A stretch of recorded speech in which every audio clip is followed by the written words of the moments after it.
It's been fun. I'll see you. No, you're okay. Well, we should lay down the rules like we always do. Oh, no time for rules. Time for rules. There we go. Go ahead, caller. All right, Cass, let's get down to some business here. Okay. 610 East 13th Street. I'm going to bring up something that I know you guys don't like hearing, but this has to do with refugees in the neighborhood. They moved out the neighborhood yesterday, and they threw all the crap on the sidewalk. Beds, couches, furniture sitting out in front of the street. Now, these people, if they don't know that that's a no-no, they should know that you don't throw your garbage out of your house, your furniture, and throw it on the street for the city to come by and pick it up. I live on 6, I live right across the street, and at 613, the same thing happened a week ago today. And you know who came and cleaned up? The city. You know, these people are in America. Did you say they cleaned it up last week? The city did, yeah. 613. Yeah, no. Yeah, 613. Yeah, the city came by and cleaned up stuff that they'd thrown out of that house. But these landlords, all they rent to is refugees. They're probably paid through International Institute, GTAC, or St. Martin Center. That's how they get paid to rent. They only rent to refugees for that purpose. They ain't got to worry about throwing people out. These people move out, and they just throw their stuff on the street. There's dressers, a bed, a chair. There's all kinds of stuff sitting over there, okay? Now, if the city can't go after them, the city should be going after the person who owns the house. You know, I mean, we hear lots of excuses. Well, these people ain't been in America. Maybe they don't know no better. I can assure you, if they get a ticket on their car for not moving the car on alternate parking days, they know not to park it there the next time. Okay, so it's ignorance is what it is. So we're cleaning them up. We should before it gets to be a hazard, we should make an attempt at the landlord first. Well, but what I'm trying to tell you is these landlords who rent to these people, it's the same thing all the time. When these people move out, okay, they throw the stuff on the street, and the city ends up coming by and cleaning it up. I mean, something has to be done about this. If I throw stuff out of my house, I get fined by the city. Why ain't these refugees getting fined? You know, they're not special. I know we treat them special. I know we pay their rent. I know we're told that they work and they're a benefit to the country. But my experience is they're not working. We're paying for everything. They fly flags in their windows from the country they come from and disrespect our country. Well, I thought spring cleanup was over too. Well, of course it is. I'm telling you, this goes on all the time.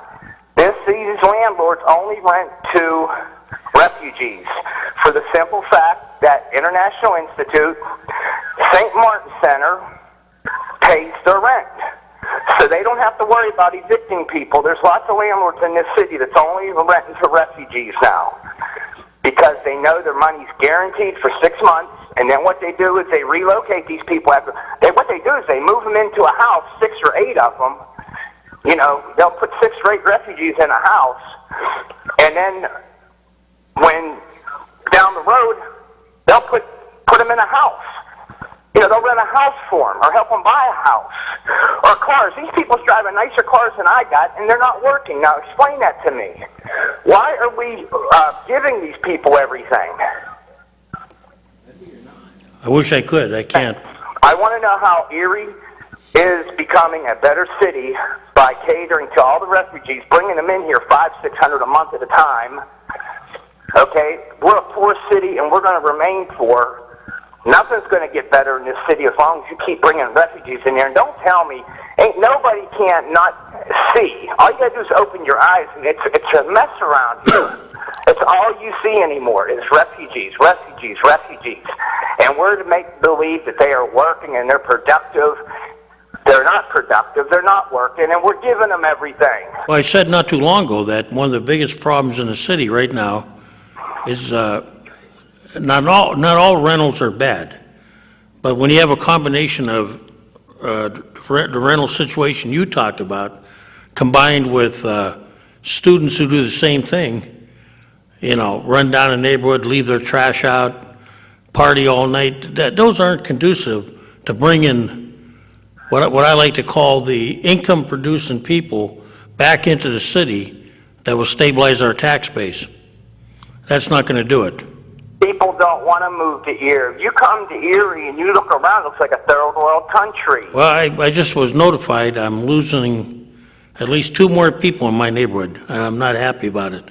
Between the students, between the kids, who mommy and daddy's paying for everything, and then they have no respect for anybody, their neighbors. And now these people, these people for the most part don't bother you. They're quiet people. But they know what the rules are, and they know they're not supposed to throw their stuff on the street for someone to come pick it up for free. Well, one day I tracked them, they were dumping their debris in the field next to my house. Yeah, well, that happens. After they were working on the house, I'm going, it's fine, you're working on the house, but... Me and DJ's going to try to get something together. I haven't got time to get down to... Well, I want to go with you guys. This will be fun.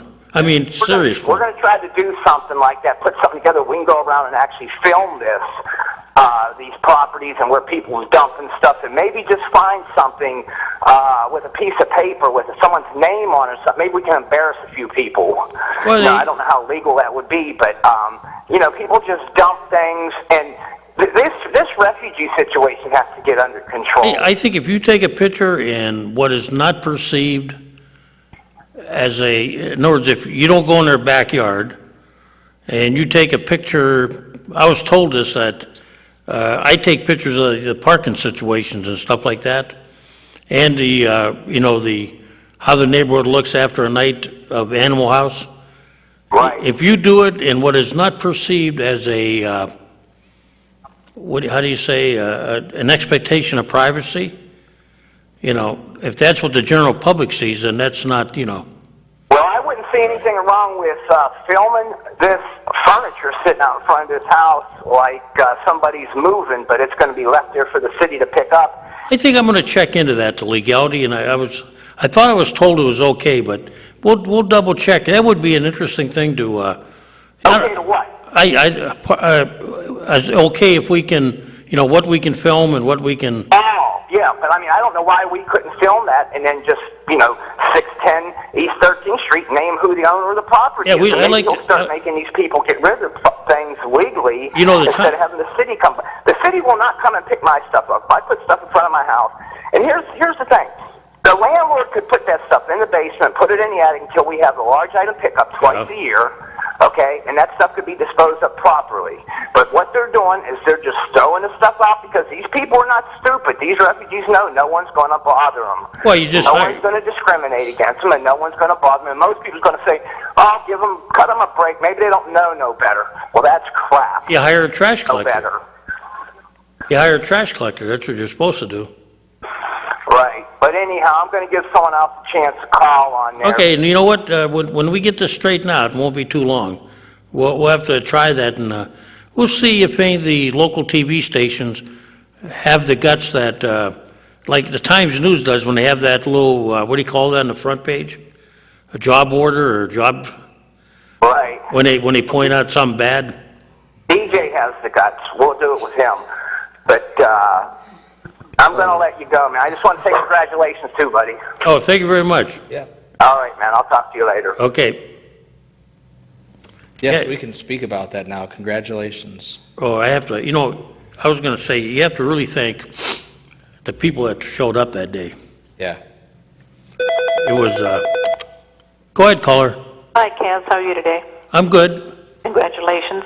Oh, thank you. I really should thank all the people that took the time and effort to go out there. Right. You're doing a good job, and we know you will do a good job. I know And thank you for coming to our neighborhood watch meeting last week. Oh, yeah, I tried, Anne's? oh, St. Anne's? Right, right. Yeah, I enjoyed it over there. There's an interesting neighborhood with their own set of problems. Right. And every neighborhood's got them, I've lived around here for 75 years around St. Anne's, and I enjoy going to their meetings. You can see the change in the neighborhood, right? Right, exactly. Yeah, everything's gone off East Avenue. Yeah, I know. I made it a point to ride down there the other day, just to see if I was making it up, and I wasn't. No? I was looking at them thinking, man, I remember the places that were here, and Right. Right, yeah, I was born and raised right here on 10th and East Avenue, and like I said, knew all those stores, and now they're all gone. And it was all interesting. The business is gone. I used to go down there for breakfast at Barney's once in a while, and Exactly, I used to see you there. yeah, now I go up to breakfast place, but you could in those days you could make the circuit like every once a week go down there, and then it was a fun place. Right. Yeah, Barney is still going around. He works at the Seawolves Ballpark. He's still in business. Also, I have a question. Go ahead. Why don't you think they should have term limits on the authorities, like the Port Authority and Water Authority? And Well, they don't have term limits. They do have what do you call terms. But judging usually in those authorities, unless they do a real good job and they stand out, and I'll make a comment like somebody like a Vance McBride, right. who was a guy that loved airplanes, and he seemed to stay on the Airplane Authority Board no matter who was there. Usually those things are political in nature because the mayors change, the council changes, and appointments sometimes go different people. Yeah. But I would say you're right, and what I noticed, there seems to be an overload of the same people on the same authorities. Exactly, yeah. It's not a very, sometimes you see like same person on one or two of them. Right. It looks like to the average person that they really have no chance. What I'd like to see is when I was on the school board, we had very few appointments. But one of them was like the Stadium Commission. I remember a veteran friend of mine came up to me, and he was about to, usually people don't ask you, but he was interested. And I think we should open it up to find out who in the community is interested. Exactly. And then vet them, what I mean by vetting them, see if they have something to bring to the table, if they have an expertise or... Right. You might be surprised. There's a lot of people out there that just don't think they have a chance. Exactly. Okay, it was nice to see you at our meeting, like I say, and you're welcome anytime. You too. What board were you looking at? Just authorities in general? Yes, exactly. A couple of people had said to me, when we voted voted for these city and county Yeah. term limits, they said, why don't we have authority limits? Because there seem to be the same people on there for years and years. Yeah, sometimes it does, and then I've always said, you need fresh thoughts because everybody brings a little different perspective to the table, Right. You want to see a mix of, like, for instance, on the EMTA, you need people that are downtown and then you need maybe somebody that's a consumer advocate, Right. passenger advocate. Okay, you're welcome to our neighborhood watch meeting, like I said, anytime. We'd be glad to have you come again. I'm going to put it in there. I know Father Jerry usually sends me an email. Okay, yeah, he's a good pusher. We enjoy him as our head of our neighborhood watch. Hey, you had quite a few people there tonight. That was very interesting. Yeah, turn up a few more each week. Those watches are really the key to the neighborhoods. Yeah, Father Jerry's been doing great around here, our neighborhood. Yep, he's passionate, if not anything else. Right. Okay, you guys have a good day. Thank you. too. Bye-bye. Thanks. It was a good meeting. That was. Yeah? Yeah, every neighborhood's got their own little sets of problems. That's what makes it very interesting. Some have in general the same, but everybody's got their own specific one. Do you go to a lot of neighborhood meetings? I try to where I'm invited. I've been to about 3 or 4. Sometimes you don't know when they are, but Yeah. I've been to the one over near Elmwood and 30th. Right. Been to these couple East Side ones at different times. They're very, there's a lot of hardworking people. And Lou Italy, It's too. nice to see people involved. With Wally Brown down Lou Italy. Go ahead, caller. Go ahead, caller. I just heard you make a comment that you want to see people on authorities that are civic-minded and everything else. No, what I meant by that comment was, hey, first of all, how's your wife? She's in here beating me up. She gave me a scare the other day. We were having a fire sale. Yeah, I went by his house and there was a fire truck and... Oh, wow. But she's doing fine. Yeah, no, what I meant, John, was I think on these authorities, you need They're people... coming from, but do you know where I'm going to go? Well, wait a minute. What I meant by civic-minded, I understand that. somebody like, people tell me, you're passionate, other people are passionate, and, if you have a desire to serve on these boards, we never ask the common guy that, is just a civic-minded Oh, yes, as you a have to businessman. be. Like, for instance, my idea of a nice mix on a board would be, like with buses, you'd want somebody from the physically challenged community. You Right, would, you want to get all kinds of people that, yeah, somebody from the business section downtown, the buses and whatever, right. and somebody that uses the buses, you know. Oh, yeah, they have the most input. But just like the mayor appointed Fred Rush to the authority, now that is a joke, because there's a man who works for contributions from the pilot program. He's a city hall employee. He should not be appointed to an authority, and the mayor's bobbleheads put him in. And I think that's a disgrace. I talked to Barry Grossman the other day and asked him if he would do that. He said no, he wouldn't even consider it unless there was nothing but complete disclosure, and the person who he was going to appoint to various authorities could answer 3 questions. They didn't know the Oh, I heard that, he had that question on the Jim LaCorchick show. yeah, he first of all, he didn't want him to be familiar with the executive of the authority, et cetera, down the line, and he would never make an appointment to anyone who worked for the county, or in the mayor's case, he should not appoint. He has various appointments coming up that are due. He should not make an appointment for anybody who works for the city, or is working for the city. I won't say worked for the city, but who's an employee of his administration or was working for the city. That is an outrage. Well, I was curious as the comments of Councilman Kunzel the other day. I guess there's some rule that council made about preventing them from serving. It's a conflict of interest rule. Well, yeah, even when I was on the, when I first entered elective office, there were people that were elected that were on various authorities, and it always made me wonder, I should not be on an authority, and there's a reason for that, as there's a lot of committees I can't serve on because it just wouldn't be right. I think, I know Fred, he's a very honorable man, but I think he's putting obviously this is going to put him in a bad situation He would with, be put in the limelight. with some members of the public, and I think, Especially since the mayor is taking the buses off the main route. In one breath he says, or even Fred said this, that the knockouts were to bring more people downtown to make it easier and accessible for the pedestrians, and then they eliminate State Street and put them on French and Peach Street. All it looks like it's going to do, bring more people who can come in for party nights. Thursday and Friday, party drinking night in the downtown area. well, I stand by my statement that we did nothing about the delivery trucks in the middle of the afternoon.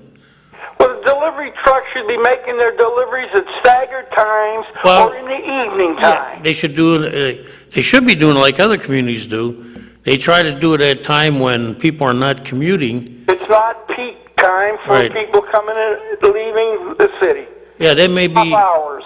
but then I noticed the congestion now on French Street. And somebody told me, well, start taking State Street. But it's a little tough to take State Street when you have events on State Street, and then French Street's crammed because of buses and delivery trucks for the Civic Center. But just like the mayor's Bayliner bus that he takes all his people that are going to vote for him to vote. That's a great thing during voting time.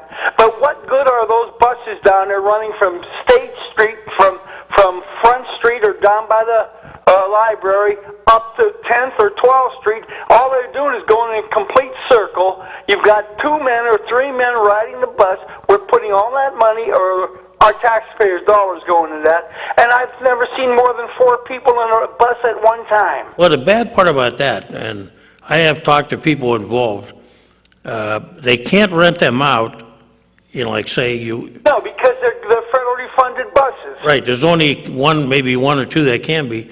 But from what I understand, they run those things so fast because they're under a time constraint. This is where I think somebody on the authority's got to have their head examined. that these buses are, if you watch them, a couple times I see them, shooting right past stops. Well, we put all the money into those park and rides down there, and you don't even see these buses at the park and ride. They put all the money out in across from Lourdes for the Port Authority, for the Niagara. Well, we got the only park and ride in the country that brings you into the city rather than take you, well, you know how a park and ride's supposed to work. Yes. You're supposed to stay out of the center city. Right. The whole thing here is when you have all these various functions down there, they shut down that park and ride at like 5:30 or 6:30 in the evening. I just went by the other one the other day, Off of up where the old Lord's was. Green Garden. Yeah. You see the weeds growing? That's a heck of a park and ride for $3.5 million. When you have all those parking areas close by. And talking about $3.5 million, the money that the Port Authority got, where's that money going? That was all, the bayfront overlooking all that,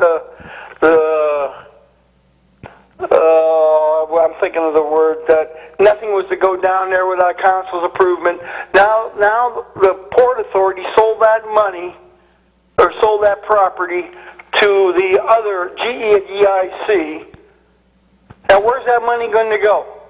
That $1.3 million that was spent for it. Is that going into the general funds? I thought the Port Authority wasn't allowed to make any money on sales of city property. We'll have to find out for you, John. All righty, I'll get off the line here. I'm going to... Well, no, that's okay. I'll make it a point to find out. I understand that, but... You will have...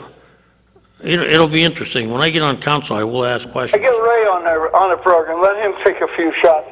I see our condos are still vacant, and I see our building, the Mercantile, still has nobody in it, and Parade Street is still emptied up over there. Well, the Mercantile has some in there. I don't know how many. I think there's 3 people or 2. That's all? That's all. And the post office didn't come in and blow our taxpayers' dollars on that. They wouldn't even have that floor full. And by the way, has the redevelopment authority paid their taxes this year yet? Not to my knowledge, but we will. That's another question. And there we go. We got hands going up the street. They're waiting for federal and state money to make a good project go for displaced veterans or veterans who need homes and some of their families. I see they're looking for money from the federal government. And, it's a great thing. But why do we have to put that wonderful building on the non-taxable roll again? Which one's that? The on Peach Street, Upper Peach Street. Upper Peach? Yeah, right off of Scott Street. It was a nurse's home before. Yeah. They want to build apartments for disabled vets and whatever, which is a good thing, and even the children of some. But they're looking for handout money. It's time that people out there realize this government isn't handouts. Go to work. It might sound harsh, but we have to do that. Just like Elliott with his port. Now, Harbor Creek, they're going to have a meeting about how much traffic it's going to put in their area, how many trucks are coming in, and not the job potential while it's being built. What is the job potential after it's built? They're always looking to get money. And after the money's come in, the builders are gone and everything else, it's gone. The jobs are shot. Another thing, talking about earned income tax with the jobs area, I see that the Philharmonic again, they're trying to negotiate a contract, and lo and behold, I hear the head say, well, we're having problems getting a contract, and we have these people coming in from Pittsburgh, from Cleveland, from Canada, all around. Now, do these people pay EIT taxes when they're earning money in Erie? They're supposed to.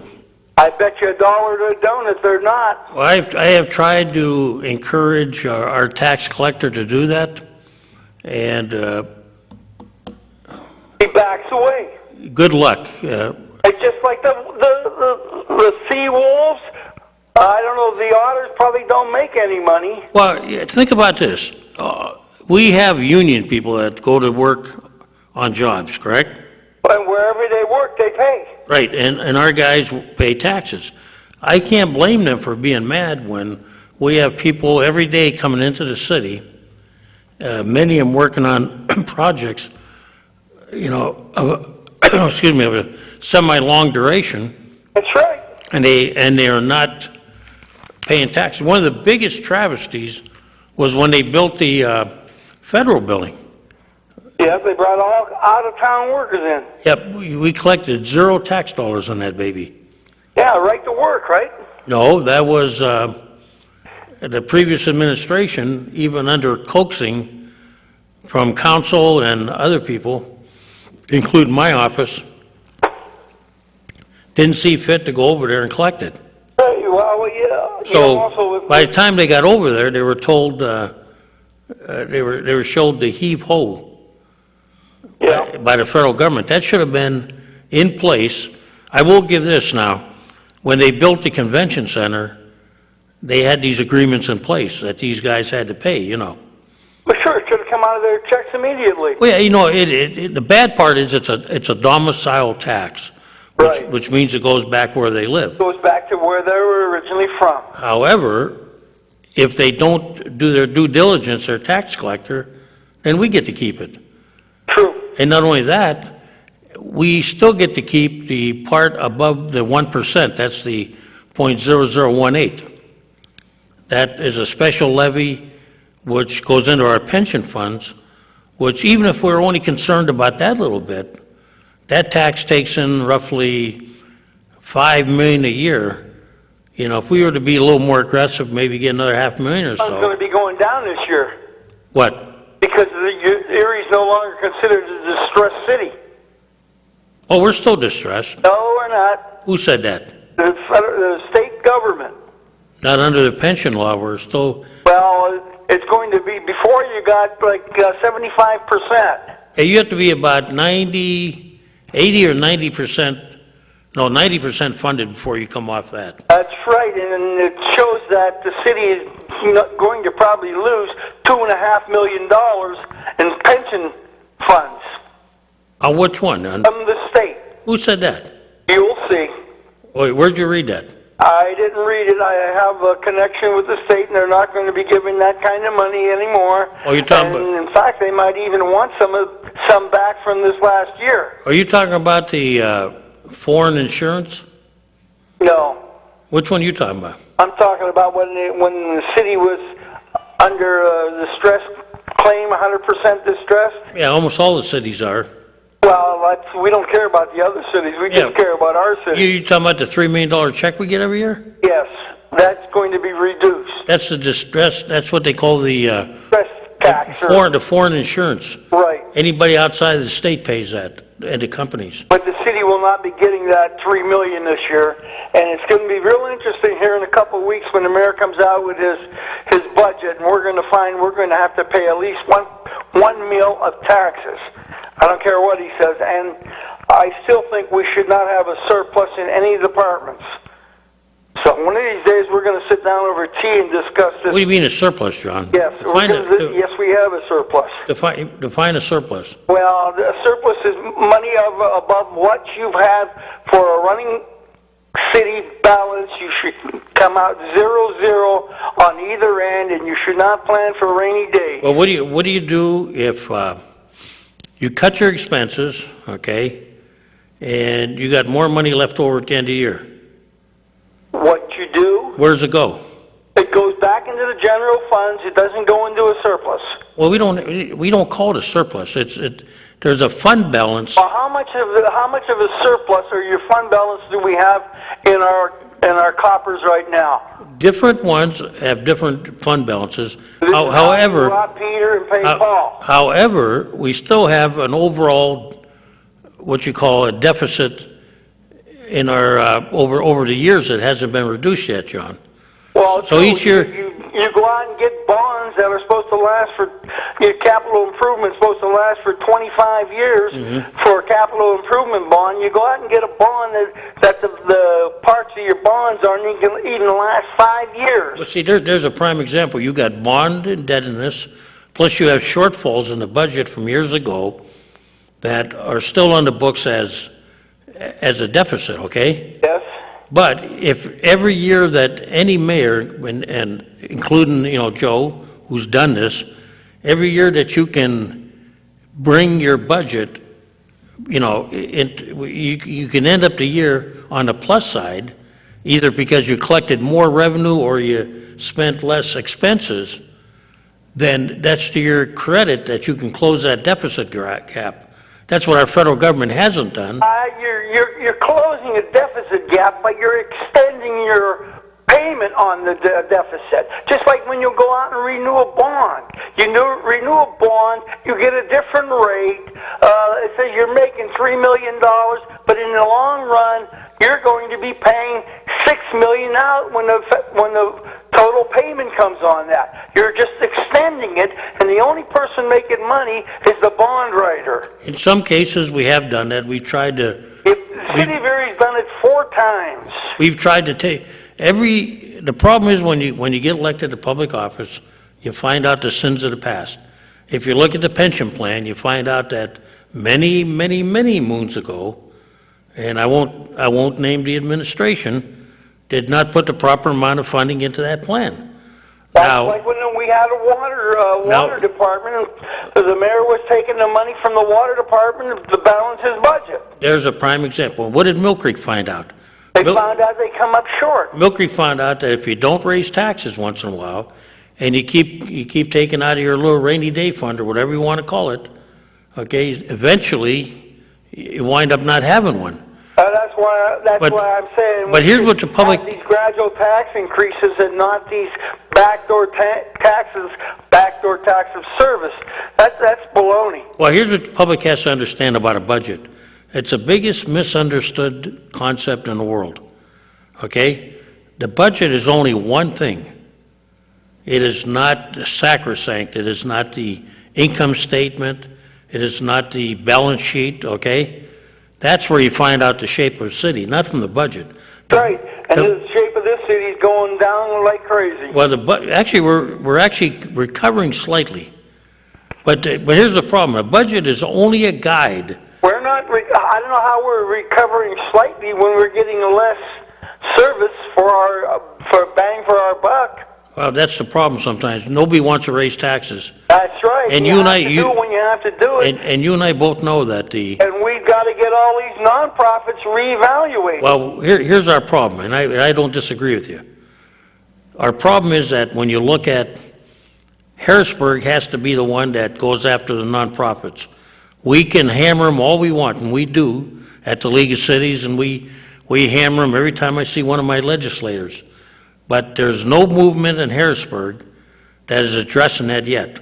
They have to address the problem some way, in some shape or form. Also, we can't keep taxing people. If that gentleman before you, John, way before you, had a good point. The neighborhoods are not composed of the same people we had when you and I were growing up. True. Okay, so who we left to tax? We're taxing the few people left, and that's hurting them. We have to expand the tax base. We have to bring more people into the city. Tax by property for all these big people. The value of their property should be taxed accordingly, and forget about the nonprofit and tax accordingly to these big schools, Gannon, Mercy, Hearst, Lecom. They're going to throw a little bone in there once in a while, and it looks good. I'd say $100,000 is a very small bone. That's $20 a student or so. That's right. And my math may be off because I don't know what figure they're Gannon using. just get $500,000 for 5 years. Mm-hmm. Well, you might as well call the city of Erie Gannon instead of the city of Erie. Well, I'm sure that now that I have a different position, I'll be brought to certain tables to discuss things. It's going to be my concern that I'm tired of going after people like you, John, that are property owners, that what I call, the real citizens. That's true. Okay, these kids that are in rentals, they're not doing much for us. Right, and these schools that are making revenue on their things and hiding it up, more or less, they're defrauding. And the next time I hear they're going to move out of the city, I want to see that. Yes. I want to see them uproot a whole campus. If they want to, well then, that's fine, but it ain't going to happen. We both know that. Have a great day. Okay. But getting back to, you know how budget works, right? Not at all. Well, in the government, it's much like at home, only in government it has more power than what you have in home. In home, it's what you'd like to do. In government, it's what you have to do. You must have a budget. You must that is where my job comes into focus. Once the mayor proposes and council passes it, we'll get back. Go ahead, caller. Go ahead, caller. Hello? Hello? Hello? Goodbye. That can call back. But basically what a budget does is you make a decision how much you're going to raise during the year, and that's where your rate of taxation is set Okay. by ordinance. So you're hoping to bring in, let's say, $1 million.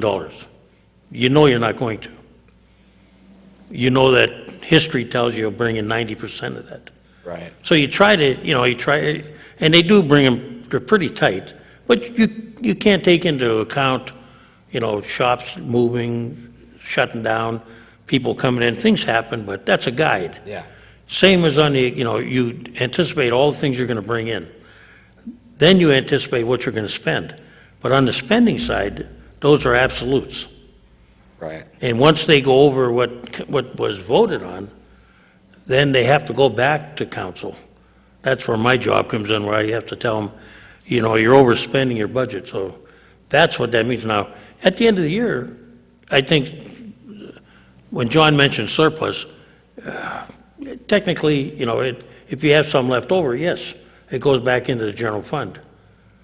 And that's why, because we've had these surpluses, if that's what you want to call them, okay? Right. We haven't had to float a tax anticipation note in the beginning of the year. We used to have to do that because we were short of money at the beginning of the year because you didn't start collecting taxes.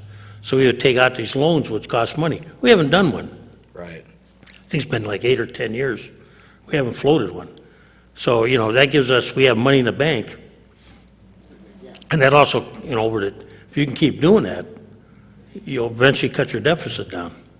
But it's misunderstood a lot of times, Surplus, that surplus just barely covers. Yeah. That starts getting spent when January 1st rolls around. Because your budget ends on December 31st, and you start anew. But that's how government budget works. But there's a lot of passion out there, and I know that there's a lot of pressure on any government, council, mayor to raise taxes, and that's always unpleasant. Yeah. But, nobody wants to see services cut. Right. So there's a fine balancing act, and that's tough.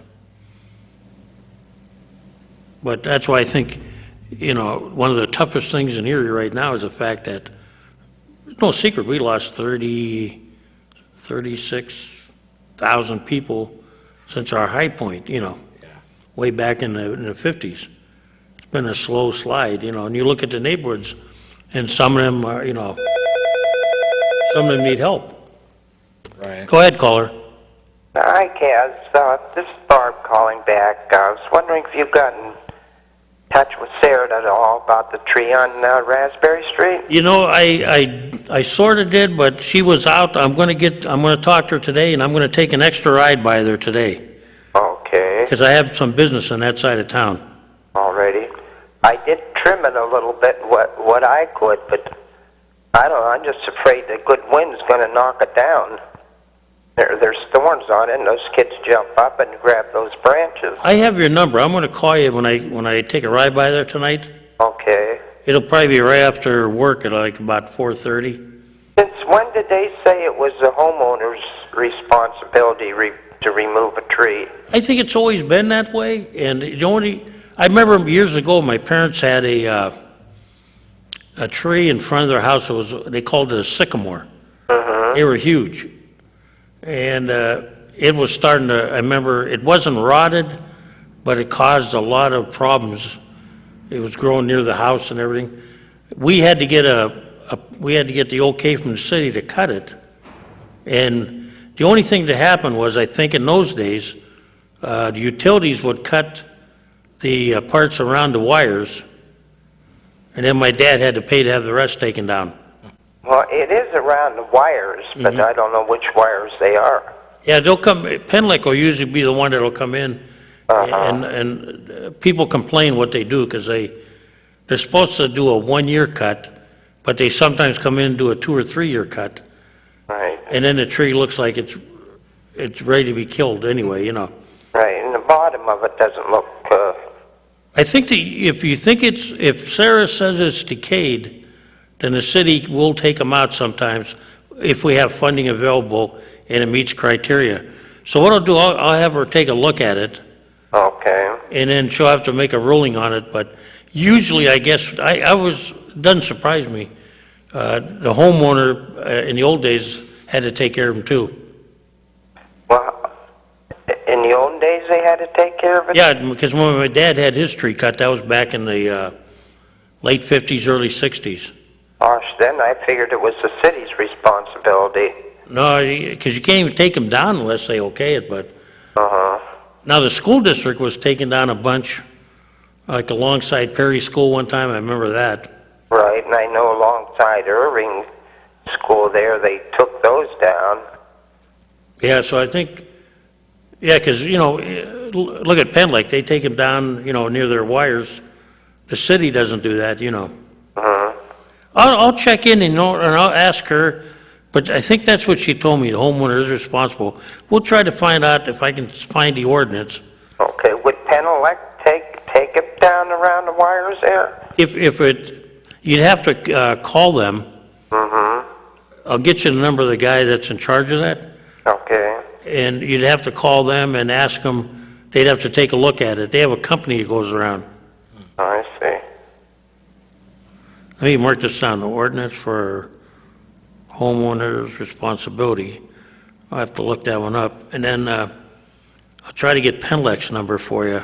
Okay, well, I would appreciate it. Yep. I'll be around there. I have a blue van if you see me circling around there. Okay, Kaz. 36 and Raspberry.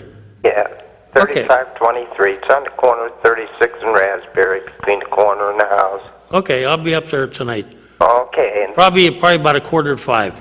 thanks again and congratulations. Well, thank you. No, thank you for, I have to thank all the people that showed up. Yes, They're the ones that, they do all the work, you know. right. People took time to vote, and I appreciate it. Okay, then. Well, I'll talk to you later then. Yep, we'll see you tonight. Thank you. Bye-bye. Right.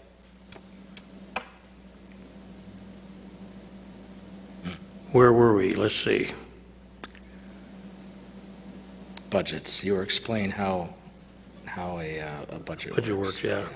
And, you know, that's to our advantage if we can come up with, but the city's got some long-term issues, you know, like all cities do, you know. We have to get people in the mood to move back in the city, and businesses too. Right. That's why every time if somebody, like businesses move in and they take over an empty field or something, that's, you know, pay taxes, that helps the city indirectly. Right. You know, you look at the loss of 900 State Street, every 7,000, every 10,000, every 20,000, they start adding up after a while, you know. Yeah. And you and I have to, you know, make up the difference. Go ahead, caller. Hey, Kaz, Yes. how do you get people to move into the city when the people that you're bringing into the city do not speak English? Well, yeah, that, you know, what I'm talking about is we have to, you know, a mix of people is nice, but we have to start getting people in there to actually build new houses, renovate old houses, and, you know. Okay, but how much further we have to go with the mix of people? I mean, I'm confused on when does it end? How long do we keep doing it? You know, would be a great guest there, the director of International Institute, and I'd like to ask him 3 questions.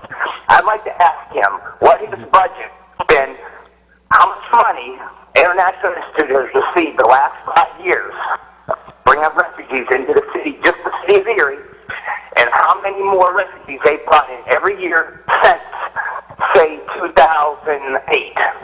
I would like to have that information.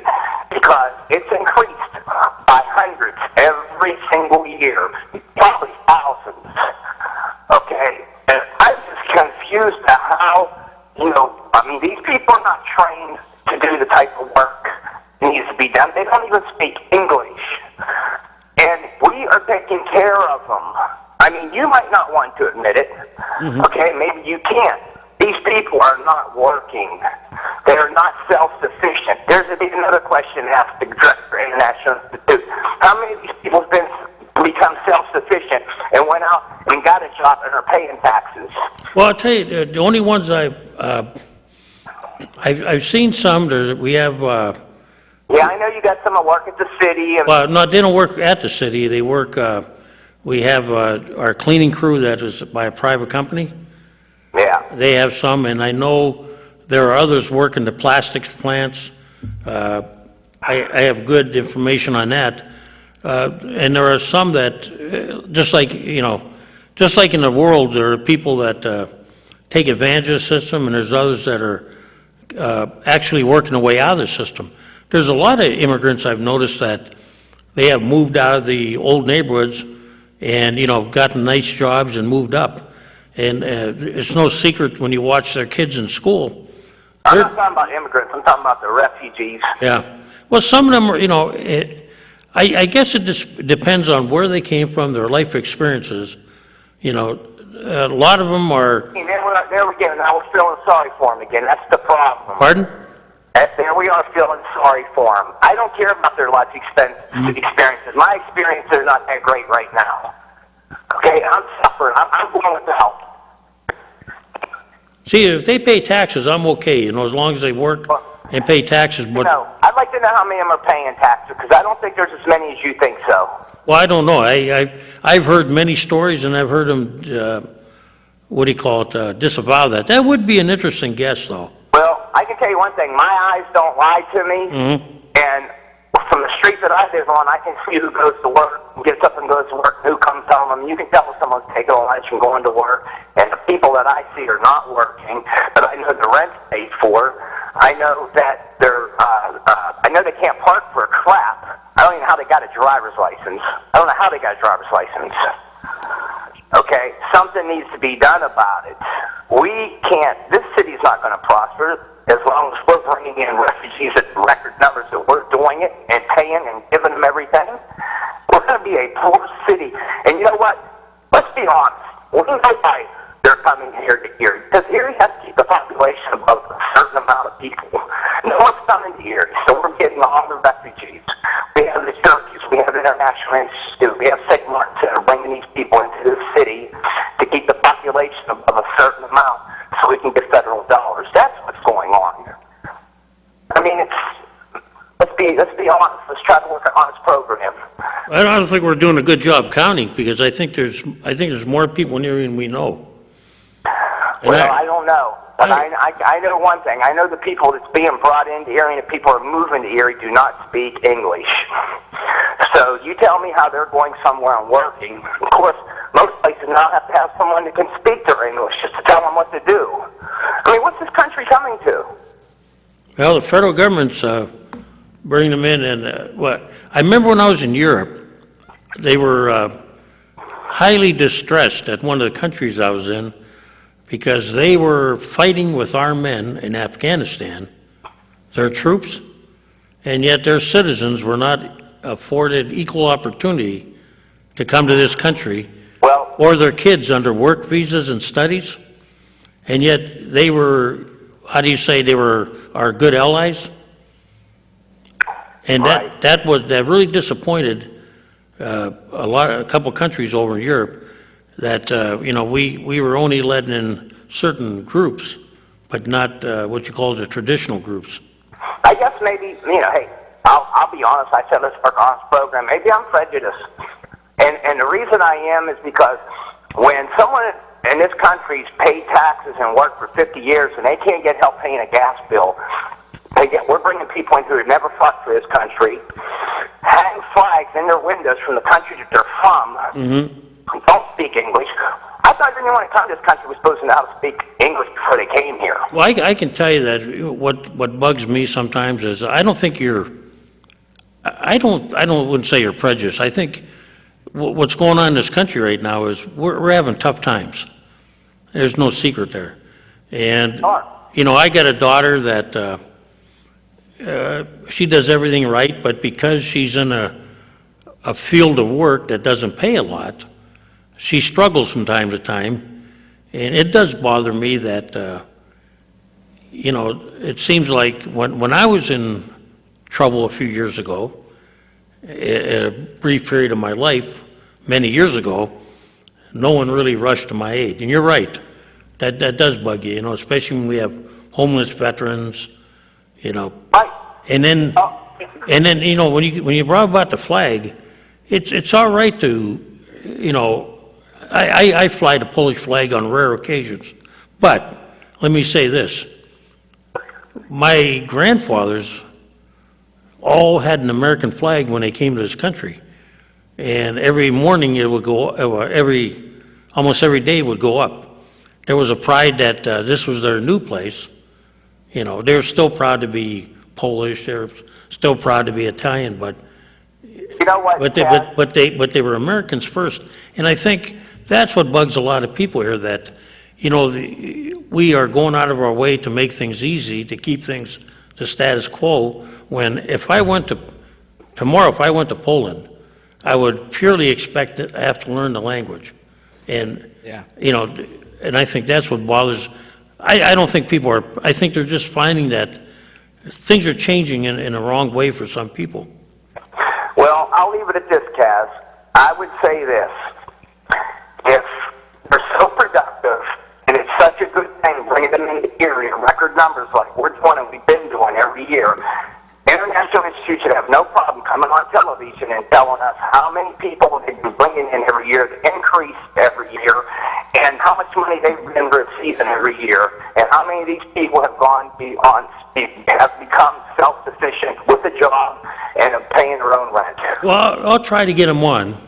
All right, thank you. And you know, because I've heard different talk shows would love to hear the truth, you know, about just, you know, what kind of deals are made. Because go ahead, caller.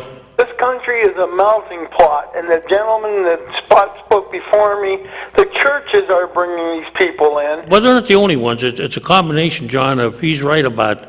Well, he is right about something, but I think they can only get assistance for X amount of time, and then they find jobs for him and everything else, and he is right. But then again, you have to remember this, the white is now the minority in the United States. Well, here's what I think a lot of people don't understand. We don't know what the benefits are that, you know, we hear. We're just seeing the some people say they don't pay income tax, they don't do that. Nobody knows the answer. That's right. We're hearing and seeing the rose part of it. We don't know what's going on behind. Yeah. How many pieces of literature, when you buy a product, do you see it in German? Do you see it in Russian? Do you see it in Italian? Do you see it in Polish? No, you see it in Spanish. Yeah, and I think, well, you know, here's what I think bugs a lot of people. That shows you where the white have become the minority in this country.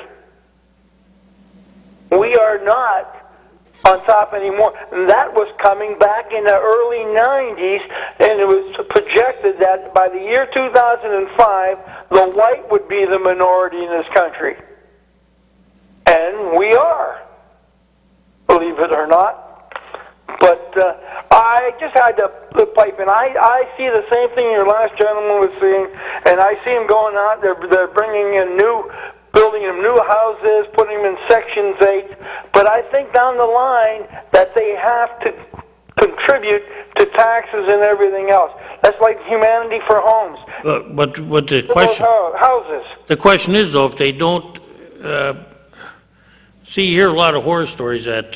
Well, you see a lot of different places too, where they're earning the money and sending it overseas. Or what happens if they, you know, if they don't have a job later on, you know? Well, true. There are a lot of people out there that don't have jobs because of this administration we have in the White House. Or people are coming up, and I tell you, all across the spectrum. That's right. There's a rash of disability claims so that people can get, you know, advance payment on their Social Security. Oh, they're trying to do that. We're becoming a beggar nation when we do that. I mean, it's tough on the regular people to go to work every day. Right, What I call lunch bucket Louie, you know. You have all these big manufacturing companies making, it's due to CAFTA, NAFTA, and the WTO, and that's all started back with Bill Clinton and all the way down through George Bush, all the way through to Obama, where these companies are setting up overseas and hiring there and bringing stuff here to this country. Before we were manufacturing everything in the world. Now we're, who knows, we might even be down third or fourth in the world now. I mean, look at the guys that just got eliminated from GE, you know. Well, I predict GE will be gone in 5 years. I mean, what's going to happen with those guys? You know, that's less money in the community now, you know. In office will be enormous. But within 5 years, GE will be gone. Take it from me. Sad, John, but you may be off in time, but not in... And I didn't get a chance to try that new restaurant that came in up there in Grandview, and it's not a new restaurant. How old is it? They just expanded. It was Southgate. Southgate Pizza put on a dining room. Oh, and they took part of the old hardware store, right? Part of the hardware. At least they're on a tax roll. Well, not really. They're Mill Creeks, but they are in the tax roll in a way of speaking. Oh, yeah, it's close by there. But Hey, as long as the east side gets more business, I'm happy, you know. that's true. Well, I'm going to go on south and pencils. I got to subsidize my pension. But along with the west side, too, I want to see more people come into the city and the area so that, you know, that's the only way you can grow the tax base. That's true. Maybe we'll open up a pizza shop. You can make pierogies and I can make cavatelli. I want Chicago-style pizza. I don't like it. I like New York. New York, New York. Yeah, you, John, and I will never agree on that. Right. Have a great Say hello to your wife, though. Okay. I'm glad she's feeling better. Alrighty. And, you know, I have to wish everybody, all the veterans today, I was a little late coming back to work. I had a veterans function over at 470. We had a service. It's always good, you know, to honor the guys that put on the uniform. Yeah, if anybody has a minute, go to one of your local, where they have the memorials, Yeah. and pay your respects. Yeah, walk up to them, give them a little pat on the back, a little wink. They like that. Yeah. I saw a few in the restaurants this weekend. At a time. But we'll answer this one, though. Okay. Mike will have to work overtime. Go ahead, caller. Yes, I'd like to make a comment on the bridge, the beautiful bridge that's now on Norman Way. Yeah. It's nice and wide and everything. As a matter of fact, when I took my driver's test, was learning how to drive, I always feared that turn coming down Glenwood Park Avenue and onto Norman Way over that bridge. It was just a little narrow. But anyway, I was glad to see that was finally, fixed and ready for use. But if you're going west on Norman Way and you have to stop there at the end of the bridge to Glenwood Park Avenue, try looking at northbound traffic coming down Glenwood Park Avenue. Oh my goodness, if you don't have a Jeep or a truck, average passenger car, it's really rough to see what's coming. And it's kind of a blind curve too coming down. Oh, you mean the ones coming from the north or coming from the south? They're coming from the south going north. Oh, okay. I'll have to, you know what, I very rarely take that way, but I'll try it someday, because I usually go the other way. Yeah, I was, we had to take 38 to get across town, central south area here. Right. But, I would always take Norman Way, but I dreaded coming 38th Street home. That's where it narrows there. Oh my goodness gracious, that's scary. I don't know. But anyway, that bridge, when you pull up to proceed through the intersection or do anything you want, there's a blind spot, and they have to lower that embankment. It's a guardrail, but it's just too high. I'll take a look over there and bring it to the attention of the engineer. Oh, for sure. Hey, thank you very much, Kaz. And thank you for calling. You're welcome. Bye-bye. And with that, we have to go off the air. DJ, I want to thank you. Yes, I had so much to say today. Well, actually, you know what? You're always here to... I'm here to bounce things off of. Yes, and you do a good job. I look at your nods and your winks. I'm one of the true bobbleheads. We could get you one made. We'll get one of you and our mascot. On that, everybody have a good Veterans Day. Yes, and Remember, say thank you to a veteran, and we'll see you.